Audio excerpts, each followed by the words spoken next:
নমস্কার, কেমন আছো তোমরা সবাই? আমি ভালো আছি। আজকে সন্ধ্যেবেলা মনটা একটু খারাপ লাগছিল, তাই জন্য হাসব্যান্ডকে বললাম, "চলো আমরা পার্কে যাই।" তো আমরা পার্কে পৌঁছে গেছি। এটা হচ্ছে ইকো পার্ক। আমাদের হলদিয়াতে এটা, দুর্গাচকে। টোটো থেকে নেমে আমার হাসব্যান্ড ওখানটায় টিকিট কাটতে চলে গেল। তো পার হেড টিকিট 10 রুপিস করে। তারপরে দুটো টিকিট কেটে আমরা ভেতরে গেলাম। তো দেখো কত সুন্দর লাইট দিয়েছে। অ্যাকচুয়ালি সামনে 31st, তারপর 25শে ডিসেম্বর গেল, তাই জন্য এত লাইট আর খুবই ভিড় ছিল। তো এটা ট্রেনটা পুরো পার্কে এক চক্কর করিয়ে আনবে, মানে ঘুরিয়ে আনবে। ট্রেনটা বেশ বাচ্চাদের জন্য ভালো, বাচ্চারা খুব এনজয় করতে পারবে ওখানে গিয়ে। তো ভীষণ সুন্দর লাইট দিয়েছিল।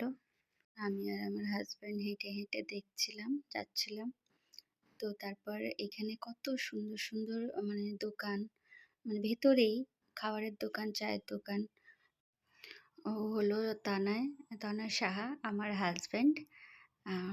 তো দেখো কত সুন্দর। এখানটায় বিয়ে বাড়িও হয়, তোমরা চাইলে যোগাযোগ করতে পারো বিয়ে বাড়ির জন্য।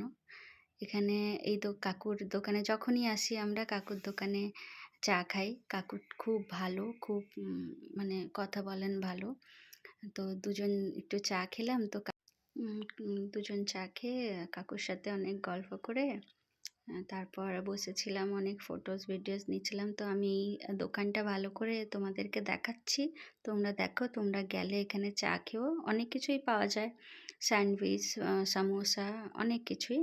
তো কাকুর দোকানে এই ফুলের গাছটা, কাকুর সামনে খুব সুন্দর সুন্দর ফুলের গাছ রেখেছেন। ফুলের গাছটা দেখে আমরা একটু ভেতরে গেলাম ওই ব্রিজটা দিয়ে। তো ব্রিজেও খুব সুন্দর লাইট লাগিয়েছিল, তাই জন্য হাজব্যান্ডকে বললাম যে তুমি হেঁটে এসো, আমি একটু ভিডিও করি আমার ফ্রেন্ডসদের জন্য। তারপর ওখান থেকে বেরিয়ে আমরা একটু সবজি বাজারে গেলাম, সবজি বাজার করলাম টুকটাক। তারপর বাড়ি চলে এলাম। বাই বাই, সবাই ভালো থেকো।